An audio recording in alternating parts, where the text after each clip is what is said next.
ನಮಸ್ಕಾರ, ಶುಭೋದಯ. ಸಂಕಲ್ಪ ಸಿದ್ಧಿ ವಿಶೇಷ ಕಾರ್ಯಕ್ರಮಕ್ಕೆ ತಮ್ಮೆಲ್ಲರಿಗೂ ಆತ್ಮೀಯ ಪ್ರೀತಿಯ ಸ್ವಾಗತ ಹೇಳ್ತಾ ಇರೋದು ನಾನು ಅನುಷಾ. ಇದೇ ಮೊದಲನೇ ಬಾರಿ ಚಾನಲ್ ವೀಕ್ಷಿಸ್ತಾ ಇರೋದು ಅಂತಂದರೆ ಈಗಲೇ ನಮ್ಮ ಚಾನಲ್ನ ಸಬ್ಸ್ಕ್ರೈಬ್ ಮಾಡಿ, ನಮ್ಮ ವಿಡಿಯೋಸ್ನ ಲೈಕ್ ಮಾಡಿ. ನಿಮ್ಮ ಜೀವನದಲ್ಲಿ ಅನೇಕ ರೀತಿಯಾಗಿರುವಂಥ ಸಮಸ್ಯೆಗಳು, ತೊಂದರೆಗಳು, ಕಷ್ಟಗಳು ಒಂದಾದ್ಮೇಲೆ ಒಂದು ಬರ್ತಾನೆ ಇದೆ. ಎಲ್ಲ ರೀತಿ ಪರಿಹಾರಗಳು ಮಾಡ್ಕೊಂಡಿದ್ದೀವಿ, ದೇವಸ್ಥಾನಗಳಿಗೆ ಭೇಟಿ ನೀಡಿದ್ದೀವಿ, ವ್ರತಗಳು, ಉಪವಾಸಗಳ ಆಚರಣೆ ಮಾಡಿದ್ದೀವಿ.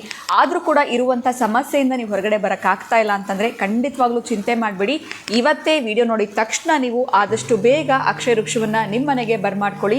ಈ ಎಲ್ಲ ಒಂದು ಸಮಸ್ಯೆಗಳಿಂದ ನೀವು ಆದಷ್ಟು ಬೇಗ ಹೊರಗಡೆ ಬರೋದಕ್ಕೆ ನಿಮಗೆ ಅಕ್ಷಯ ವೃಕ್ಷ ಖಂಡಿತವಾಗ್ಲೂ ಸಹಾಯ ಮಾಡುತ್ತೆ. ಇನ್ನು ಕಾರ್ಯಕ್ರಮದಲ್ಲಿ ನಮಗೆ ಸಾಕಷ್ಟು ವಿಚಾರಗಳ ಬಗ್ಗೆ ಮಾಹಿತಿ, ಮಾರ್ಗದರ್ಶನ ತಿಳಿಸ್ಕೊಡೋದಕ್ಕೆ ಸ್ಪಿರಿಚುವಲ್ ಗುರು ಡಾಕ್ಟರ್ ವಿಷ್ಣುದತ್ತ ಗುರುಜಿಯವರಿದ್ದಾರೆ. ಬನ್ನಿ ಗುರುಗಳನ್ನ ಇವತ್ತಿನ ಕಾರ್ಯಕ್ರಮಕ್ಕೆ ನಾವು ಬರ್ಮಾಡ್ಕೊಳ್ಳೋಣ. ನಮಸ್ತೆ ಗುರುಗಳೇ, ಕಾರ್ಯಕ್ರಮಕ್ಕೆ ಭಕ್ತಿಯ ಸ್ವಾಗತ. ಗುರುಗಳೇ, ಎಲ್ಲೋ ಈಗ ಒಂದು 2 ವಾರದಿಂದ ಮಳೆಗಳು ಶುರುವಾಗ್ತಾ ಇದೆ, ಸ್ವಲ್ಪನೇ ಸ್ಟಾರ್ಟ್ ಆಗ್ತಾ ಇದೆ. ಒಂದು ರೀತಿ ರೇನಿ ಸೀಸನ್ ಸ್ಟಾರ್ಟ್ ಆದಂಗಿದೆ ಅಂತ ಹೇಳ್ಬೋದು. ಇದೇ ಥರ ಮಳೆ ಥರ ಬರೋ ಥರ ಹಣ ನಮ್ಮ ಜೀವನದಲ್ಲಿ ಸುರಿಮಳೆ ಆಗಬೇಕು ಅಂತಂದರೆ ಏನು ಮಾಡಬೇಕಾಗತ್ತೆ? ಬಿಕಾಸ್ ತುಂಬ ಜನಕ್ಕೆ ಆಸೆ ಇರುತ್ತೆ, ಒಂದು ರಾಯಲ್ ಲೈಫ್ ಅಪ್ಪ, ಹಣಕಾಸಿಗೆ ಕೊರತೆನೇ ಆಗಬಾರ್ದು, ನಾನು ಒಂಥರ ಫುಲ್ಲು ಸಖತ್ತಾಗಿ ನನ್ನ ಲೈಫ್ನ ಎಂಜಾಯ್ ಮಾಡಬೇಕು ಅಂತಿರ್ತಾರೆ. ಸೊ ಅದಕ್ಕೆ ಹಣದ ಸುರಿಮಳೆಯ ನಮ್ಮ ಜೀವನದಲ್ಲಿ ಆಗಬೇಕು ಅಂತಂದರೆ ಏನು ಮಾಡಬೇಕಾಗತ್ತೆ ಗುರುಗಳೇ? ಏನಾದರೂ ಟಿಪ್ಸ್ ಅಥವಾ ರೆಮಿಡೀಸ್ನ ತಿಳಿಸ್ಕೊಡ್ಬೋದಾ? ಓಂ ವಿಶ್ವಸ್ಮೈ ನಮಃ. ಪ್ರೀತಿಯ ಬಂಧುಗಳೇ, ನಾನು ಕೆಲವೊಂದು ಕೇಳ್ತೀನಿ, ಯಾವುದಕ್ಕೂ ಈ ಅಡ್ಡದಾರಿಗಳು ಅಂತ ಇದ್ದಾವಲ್ಲ, ನಾಟ್ ಪರ್ಮನೆಂಟ್, ಅವೆಲ್ಲ ಟೆಂಪ್ರವರಿ ಇರ್ತಕ್ಕಂಥದ್ದು. ಈ ಕೆಲವರು ಯಾರೋ ನನ್ನ ಮುಂದೆನೇ ಒಂದು ನಡೀತು, ಅದನ್ನು ಬಾರಿಶ್ ಅಂತ ಕರೀತಾರೆ. ಹೀಗೆ ಮಾಡ್ತಿರ್ತಾನೆ ಬಹುಶಃ ಒಂದು 6 ಮಂತ್ ಆಯ್ತು ಅನ್ಕೋತೀನಿ. ಒಡಿಸ್ಸಾದಿಂದ ಬಂದಿದ್ದವ. ನಮ್ಮ ಸೆಕ್ರೆಟ್ರಿ ಒಬ್ಬರು ಶಂಕರ್ ಅಂತ ಇದ್ದಾನೆ. ಆತ ಇಲ್ಲ ಮಾಡ್ತಾನೆ ಗುರುಗಳೇ, ಆತ ನಾನು ಸ್ವಲ್ಪ ಇದನ್ನು ತಗೊಳ್ಳಲ್ಲ, ಈ ಥರದ್ದೆಲ್ಲ ನೀವು ಏನು ಮಾಡಿದ್ರು ತಗೊಳ್ಳಲ್ಲ, ನಂಬಕ್ಕೆ ಹೋಗೋದು ಯಾವುದೇ ಕಾರಣಕ್ಕೂ ತಗೊಳ್ಳಲ್ಲ ನಾನು. ಬಹುಶಃ ಆವತ್ತು ನಾನು ಅವನ ಮುಂದುಗಡೆ ಒಂದು ಕಪ್ಪುದು ಕಂಬಳಿ ಈ ಕಡೆ ಆ ಕಡೆ ಇಟ್ಕೊಂಡಿರ್ತಾರೆ. ಅವನು ಹೀಗಂತ ಇರ್ತಾನೆ ಕೈಗಳನ್ನ, ಅದನ್ನು ಬಾರಿಶಿಶ್ ಅಂತ ಏನೋ ಅಂತಾರಂತೆ ಅವರ ಭಾಷೆಯಲ್ಲಿ. ಹಾಗಂತಿರ್ತಾನೆ, ದುಡ್ಡು ಬೀಳ್ತಾ ಇರುತ್ತೆ. ಆ ಬಟ್ಟೆನೂ ಮೀರು ಆ ಕಡೆ ಬೀಳ್ತಾ ಇರುತ್ತೆ, ಸುತ್ತು ಬೀಳ್ತಾನೆ ಇರುತ್ತೆ. ಎಂತಪ್ಪ ಇದು? ಅದಕ್ಕೆ ಮೊದಲು ಪೂಜೆಲ್ಲ ನಡೆಯುತ್ತೆ, ಏನೇನೋ ಪೂಜೆಲ್ಲ ನಡೆಯುತ್ತೆ. ಅದು ನಮ್ಮ ಆಶ್ರಮದಲ್ಲೇ ಎಲ್ಲ ಒಂದು ವ್ಯವಸ್ಥೆ ಮಾಡಿಕೊಟ್ಟಿದ್ದೆ, ಮಾಡ್ದೆ. ಆದರೂ 100ಕ್ಕೂ 100 ನಾನು ಹೇಳಿದ್ದೆ, ನಮ್ಮ ಶಂಕರ್ ಇಲ್ಲ ಹೊರಗಡೆ, ಬೇಕಾದಷ್ಟು ಮಾಡಿದ್ದಾನೆ ಆ ಮನುಷ್ಯ, ಮಾಡ್ತಾನೆ, ಸರಿ ಒಂದು ಅವಕಾಶವನ್ನು ಕೊಡೋಣ ಅಂತೇಳಿ. ನೀವು ಹೇಳಿದಕ್ಕೆ ಹಣದ ಸುರಿಮಳೆ ಅಂದ್ರಲ್ಲ, ಈ ಹಣದ ಸುರಿಮಳೆ ಅಂತ ಆ ಪದ ಬಳಸೋಕೆ ನನಗೆ ಪೇನ್ ಆಗುತ್ತೆ. ಇದು ಕರೆಕ್ಟ್ ಅಲ್ಲ. ಇದು ಎಲ್ಲೋ ಒಂದು ಕಡೆ ಈ ಪದವೇ ಕರೆಕ್ಟ್ ಅಲ್ಲ. ನೀವು ಕಷ್ಟಪಟ್ಟು ದುಡಿಯದೆ, ನಿಮ್ಮ ತಲೆ ಉಪಯೋಗಿಸದೆ, ನೀವು ಬುದ್ಧಿಮತ್ತೆಯಿಂದ ಸಕ್ರಮದ ಸಂಪಾದನೆ ಮಾಡದಿದ್ದಾಗ ಎಲ್ಲೋ ಒಂದು ಕಡೆ ನಿಮ್ಮನೆ ಮೌಢ್ಯದ ಕಡೆಗೆ ತಳೆದಾಗತ್ತೆ. ಅವನಿಗೆ ಅಂತಿದ್ದಾನೆ, ನಾನು ಹೇಳ್ತಿದ್ದೆ, ನೋಡ್ತಾ ಇದ್ದೀನಿ, ದುಡ್ಡು ಬೀಳ್ತಾ ಇದೆ. ಎಲ್ಲಿಂದ ಈಗ ಅಂತಿದ್ದಾನೆ ಅಷ್ಟೇ, ದುಡ್ಡು ಮಾತ್ರ ಬೀಳ್ತಾ ಇದೆ. ಆಮೇಲೆ ಇನ್ನೊಂದು ಪದ್ಧತಿ ಇದೆ, ಡೇಟ್ ಫುಟಿಯಾ ಅಂತ, ಅದನ್ನು ನಾನು ನೋಡಿದ್ದೇನೆ. ಅದಕ್ಕೆ ಒಂದು ಪ್ರಾಣಿ, ಅದು ಮಂಕಿ ಥರ ಇರುತ್ತೆ ಅಷ್ಟೇ, ಅದು ಇಲ್ಲೊಂದು ಕಣ್ಣಿರುತ್ತೆ. ನೀವು ದ್ರಾಕ್ಷಿ ಗೋಡಂಬಿ ಬಿಟ್ಟರೆ ಸೆಕೆಂಡ್ಗಳಲ್ಲಿ ಕಿಲೋಗಟ್ಟಲೆ ತಿಂದುಬಿಡುತ್ತೆ ಅದು.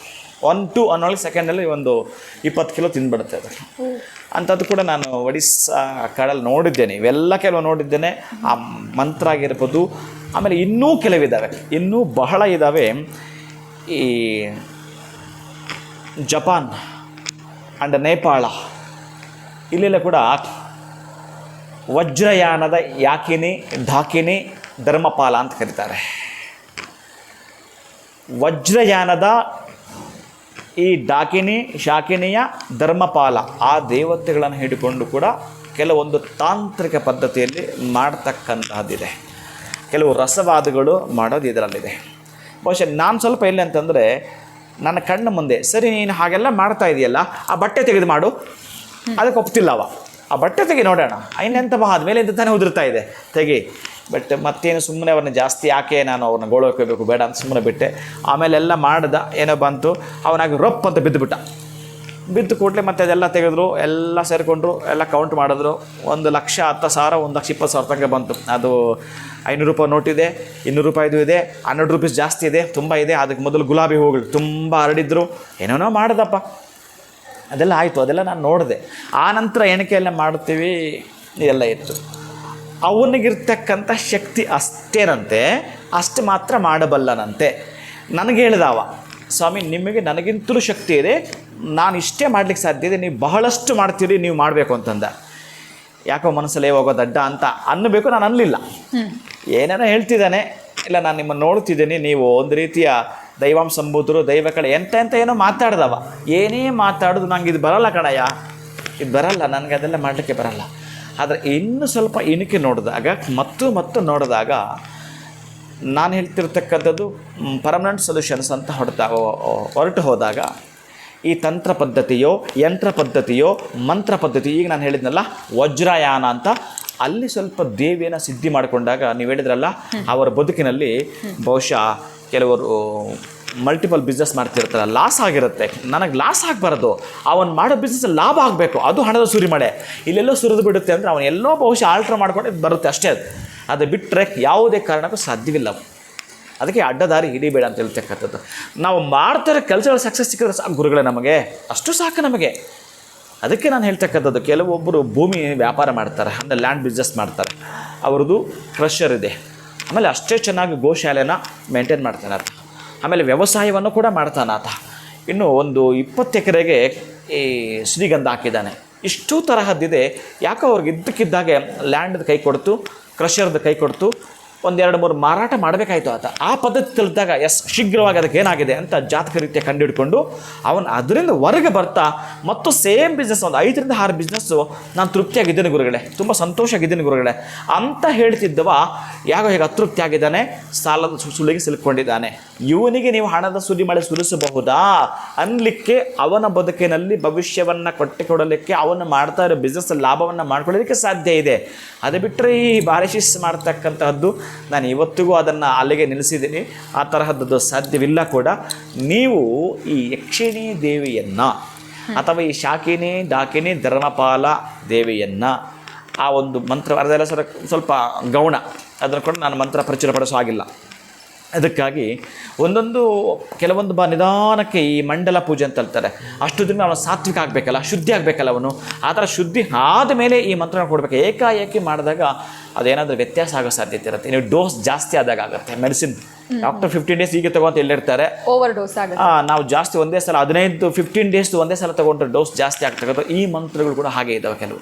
ಅದಕ್ಕೆ ನೀವು ಆ ಸಾತ್ವಿಕವಾಗಿ ಬರ್ತಾ ಮಾಡ್ತೀನಿ ಅಂತಂದಾಗ ನಿಮಗೆ ಹಣ ಬೇಕಾದಷ್ಟು ಬರುತ್ತೆ. ಆದರೆ ಹಣವನ್ನು ಬಳಸ್ಕೊಳ್ಳೋ ಅವಶ್ಯಕತೆ ನಿಮಗಿರಲ್ಲ. ಅವಾಗ ಆ ಮಟ್ಟಕ್ಕೆ ಹೊರಟೋಗಿರ್ತೀರಿ. ನಿಮ್ಮಿಂದ ನಿಮ್ಮ ಮಕ್ಕಳು, ನಿಮ್ಮ ಬಂಧುಗಳು ಬಳಸ್ಕೊಳ್ಳೋಕೆ ಸಾಧ್ಯ ಇದೆ. ನೀವು ಅದನ್ನು ಐಷಾರಾಮ ಜೀವನ ಅಂತಂದ್ರಲ್ಲ, ನೀವು ಹೇಗೆ ಬೇಕೋ ಇರ್ಲಿಕ್ಕೆ ಸಾಧ್ಯ ಇದೆ. ಅದೇ ಅಂತಂದ್ರು ಈ ಸಾತ್ವಿಕ ಸಿದ್ಧಿ ಅಂತಕ್ಕಂಥದ್ದು ಇತ್ತು ಅಂತಂದರೆ ನೀವು ಕೈ ಕಟ್ಕೊಂಡಿದ್ರು ಕೂಡ ನಿಮ್ಮ ಕೆಲಸಗಳು ಸರಾಗವಾಗಿ ನಡೀತಿರುತ್ತವೆ. ಯಾವನೋ ಒಬ್ಬಾತ ಮೇಲಿಷ್ಟು ಕಾಲ್ ಮಾಡ್ದ, ನಿಮ್ಮ ಕೆಲಸ ಸರಾಗವಾಗಿ ನಡೀತಿರುತ್ತೆ. ಇನ್ನು ಯಾವುದೋ ಒಂದು ನಿಮ್ಮನ್ನು ಕೈ ಹಿಡಿತಾ ಇರುತ್ತೆ. ಇದಕ್ಕೆ ಮಂತ್ರಸಿದ್ಧಿಯಿಂದಲೇ ಮಾತ್ರ ಹಣದ ಸುರಿಮಳೆ ಸುರಿಯೋ ಅಂಥದ್ದು. ಈಗೆಂದರೂ ಮಳೆಗಾಲ ಸುರಿತಾ ಇದೆ ಮಳೆ, ಹಾಗೆ ನಿಮ್ಮ ಬದುಕಿನಲ್ಲಿ ಆನಂದವೋ, ನೆಮ್ಮದಿಯೋ, ತೃಪ್ತಿಯೋ ಸುರಿಬೇಕು, ಸಂತೋಷ ಸುರಿಬೇಕು. ಇದೆಲ್ಲದಕ್ಕೂ ಮೂಲ ಗುರುಗಳೇ ಹಣ. ಆ ಹಣ ಸುರಿಬೇಕಾದರೂ ಕೂಡ ನಿಮ್ಮ ಎಫೋರ್ಟ್ ಇಲ್ಲದೆ ಏನೂ ಪ್ರಯತ್ನ ಪಡಬೇಡಿ. ನಿಮ್ಮ ಎಫೋರ್ಟ್ ಇದೆಯಲ್ಲ ಅಲ್ಲಿ ಸುರಿಲೇಬೇಕಿನ್ನು. ಬಹುಶಃ ನೀವು ಕಷ್ಟಪಡ್ತಾ ಇದ್ದೀರಿ, ಹಗಲು ರಾತ್ರಿ ಕಷ್ಟಪಟ್ಟು ಓದ್ತಾ ಇದೆಯಾ, ಇನ್ನು ಎಕ್ಸಾಮಲ್ಲಿ ವಿನ್ ಆಗಲೇಬೇಕು, ಸಕ್ಸಸ್ ಆಗಲೇಬೇಕು. ಹಾಗೆಯೇ ಇದಕ್ಕೆ ಕೆಲವೊಂದು ತಾಂತ್ರಿಕ ಪದ್ಧತಿ ಇದೆ. ಅಂತಹ ತಾಂತ್ರಿಕ ಪದ್ಧತಿನ ಅಳವಡಿಸಿದಾಗ ಆಗ್ತಕ್ಕಂತಹದ್ದಿದೆ. ಈ ವಿಶೇಷವಾಗಿರ್ತಕ್ಕಂಥ ಶಕ್ತಿ ಕ್ಷೇತ್ರಗಳಲ್ಲಿ, ಈ ತೀರ್ಥ ಯಾತ್ರಾ ಸ್ಥಳಗಳಲ್ಲಿ ಹೋದಾಗ ಈ ಜಪಗಳನ್ನ ಕೆಲವು ಮಾಡ್ತಕ್ಕಂತಹದ್ದಿದ್ದಾವೆ. ಅಲ್ಲಿ ಏನಾದರೂ ಅವರು ಒಂದು ದಿನ ಅಂತ ಇಟ್ಕೋಬೇಕು, ಅಮಾವಾಸ್ಯೆಯೋ ಪೌರ್ಣಮಿಯೋ. 11 ಅಮಾವಾಸ್ಯೆಗಳನ್ನು ಯಾರು ಪೂರ್ಣವಾಗಿ ನಾನು ಮಾಡಿಕೊಳ್ತೀನಿ ದೊಡ್ಡ ಮಟ್ಟದ್ದು ಅಂತಂದರೆ, ಒಂದು ಕ್ಷೇತ್ರದಲ್ಲಿ ಒಂದೇ ಜಾಗದಲ್ಲಿ ಒಂದೇ ಟೈಮಲ್ಲಿ ಕುಳಿತುಕೊಂಡು ನಾನು ಮಾಡ್ತೀನಿ ಅಂತಂದರೆ ಅದ್ಭುತವಾಗಿರ್ತಕ್ಕಂತಹ ಸುರಿಮಳೆಯೇ ಅದು ಅವರ ಬದುಕಿಗೆ ಔನ್ನತ್ಯ ಹಾಗೂ ಔಚಿತ್ಯದ ಪದದಲ್ಲಿ ಆ ಅರ್ಥವನ್ನು ಕೊಡುತ್ತೆ ಆ ಸುರಿಮಳೆ ಅಂತಕ್ಕಂಥದ್ದು. ಖಂಡಿತ ಗುರುಗಳೇ, ಎಲ್ಲೋ ಒಂದು ಕಡೆ ಈ ಹಣದ ಸುರಿಮಳೆ ನಮ್ಮ ಜೀವನದಲ್ಲಿ ಆಗಬೇಕು ಅಂತಂದರೆ ಯಾವ ಒಳ್ಳೆ ರೀತಿಯಲ್ಲಿ ನಾವು ಸಾತ್ವಿಕ ಮಾರ್ಗದಲ್ಲಿ ಹೋಗಬೇಕು ಅನ್ನೋದ್ರ ಬಗ್ಗೆ ಈ ವಿಡಿಯೋನಲ್ಲಿ ತಿಳಿಸ್ಕೊಟ್ರಿ. ಬಹಳ ಧನ್ಯವಾದಗಳು ತಮಗೆ. ನಮಸ್ಕಾರ ಗುರುಗಳು. ಹರೇ ಶ್ರೀನಿವಾಸ.